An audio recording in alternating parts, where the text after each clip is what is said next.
Assalamualaikum warahmatullahi wabarakatuh. Perkenalkan, nama saya Hendrik Saputra. Saya dari Universitas Tangerang Raya. Di sini saya akan mempresentasikan tentang sumber hukum Islam, sunnah, atau hadis. Nah, sumber hukum Islam ini ada beberapa hal. Satu, pengertian hukum Islam. Kedua, pengertian as-sunnah al-hadis. Ketiga, kedudukan as-sunnah pada masa Nabi Muhammad SAW. Ketiga, peranan as-sunnah saat ini. Keempat, macam-macam hadis. Dan kelima, kesimpulannya. Keenam kesimpulannya. Nah, yang pertama ini pengertian hukum Islam. Kalian harus mengetahui pengertian hukum Islam itu apa sih gitu kan. Nah, hukum Islam ini merupakan salah satu bidang studi Islam yang paling dikenal oleh masyarakat. Hal ini diantara lain karena fikih terkait langsung dengan kehidupan masyarakat. Dari sejak lahir sampai dengan meninggal dunia, manusia selalu berhubungan langsung dengan hukum fikih. Yang kedua, pengertian hadis.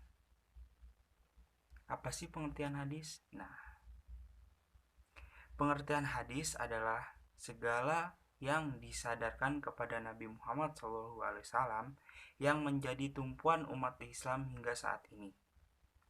Ajaran agama Islam memiliki kitab Al-Quran sebagai petunjuk hidup. Hadis sebagai sumber hukum kedua setelah Al-Quran. Dan berikut ini adalah karena itu sifat yang kemudian menjadi ciri hukum Islam dalam artian hukum yang mengatur kehidupan umat manusia Islam adalah pembedaan antara ajaran ideal dan praktek faktual, antara syariah seperti yang diajarkan ahli-ahli hukum klasik di suatu pihak dan hukum positif yang berlaku di pengadilan di pihak lain. Ketika hukum Islam disinonimkan dengan syariah, maka ia berarti norma-norma hukum yang diwahyui oleh Allah yang bertuang dalam Al-Quran dan Al-Hadis. Sedangkan hukum Islam ketika disinonimkan dengan fikih, maka ia berarti norma-norma hukum hasil dari olahan Al-Quran dan Al-Hadis oleh para ulama.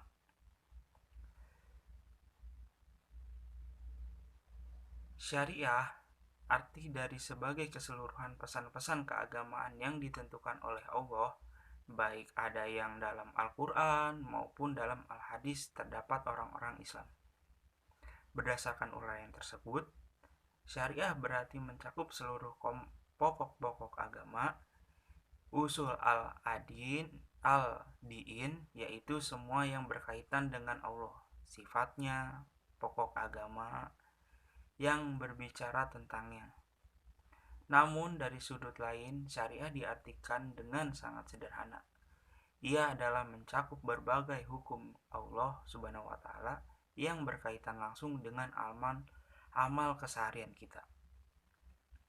Syariah itu berasal dari bahasa Arab yang artinya jalan yang harus diikuti.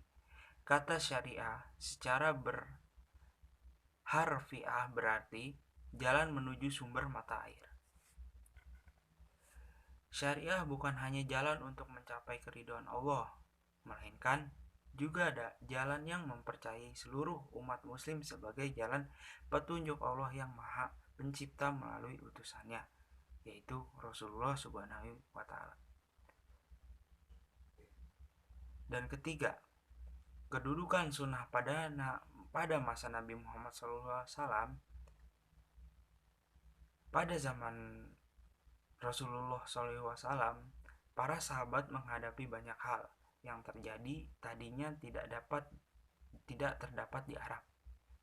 Misalnya, masalah pengairan, masalah keuangan, masalah ketentraman dan perkawinan, pajak, cara menetapkan hukum pengadilan, dan lain-lain, dan masih banyak lagi.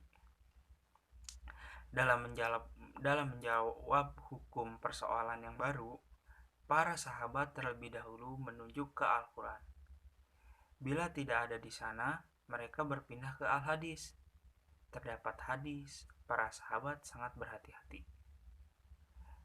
Dalam banyak kasus diketahui bahwa para sahabat tak menerima begitu saja berita yang dinyatakan berasal dari Nabi. Abu Bakar RA pernah menolak sebuah hadis yang pernah disampaikan oleh orang kecuali kalau diperkuat oleh saksi. Umar bin Khattab pernah meminta seseorang bahwa al-hadis agar mendatangkan bukti bahwa semua itu benar dari Nabi. Begitu juga Ali bin Abi Thalib pernah meminta agar sumpah kepada seseorang yang datang membawa berita dari Nabi bila mereka tidak menemukan teks Al-Quran dan Al-Hadis yang menyebut secara ekspektif tentang tradisi di daerah-daerah yang sudah mapan, mereka memutuskan persoalan hukum dengan menggerakkan akal dan pikiran yang dijiwai oleh ajaran dan wahyu. Yang keempat, peranan as-sunnah saat ini. Sebuah hadis mengatakan ada pahala sebanyak 100 kesyahidan bagi orang yang mengikuti sunnahku ketika umatku rusak. Secara teknis, sunnah berarti jalan kehidupan Nabi. Secara khusus, ia mengacu kepada jalan dan praktek yang meski diikuti Muslim dan pada semua perbuatan dan norma yang dijalani dan dianjurkan tetapi tidak sampai menjadi kewajiban atas kita. Di dalam Al-Quran surat An-Najm 53 ayat 3-4, Allah berfirman, Dia Muhammad tidak berbicara dengan hawa nafsunya. Apa yang disampaikan itu tidak lain adalah wahyu Allah yang dituturkan kepadanya. Telah terbukti bahwa Nabi Muhammad SAW menerima wahyu langsung dari Allah yang membimbing semua pemikirannya dan tindakannya, sehingga beliau diberi julukan Ma'sum. Ayat tersebut sekaligus menunjukkan betapa pentingnya hadis dan sunnah dalam menafsirkan seluruh isi pesan Al-Quran dan dalam membentuk tatanan hidup yang islami. Yang kelima, macam-macam al-hadis. Ulama hadis membagi hadis di dalam 3 kategori. Yang pertama, berdasarkan tingkat kebenarannya. Yang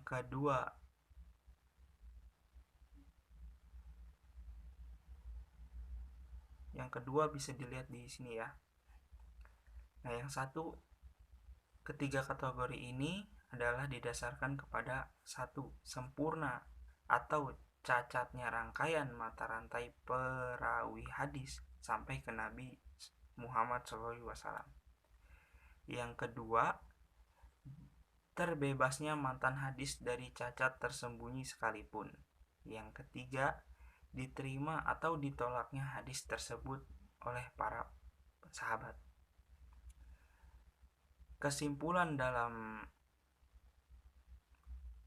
yang di atas ini, sumber hukum Islam, sunnah atau hadis, ialah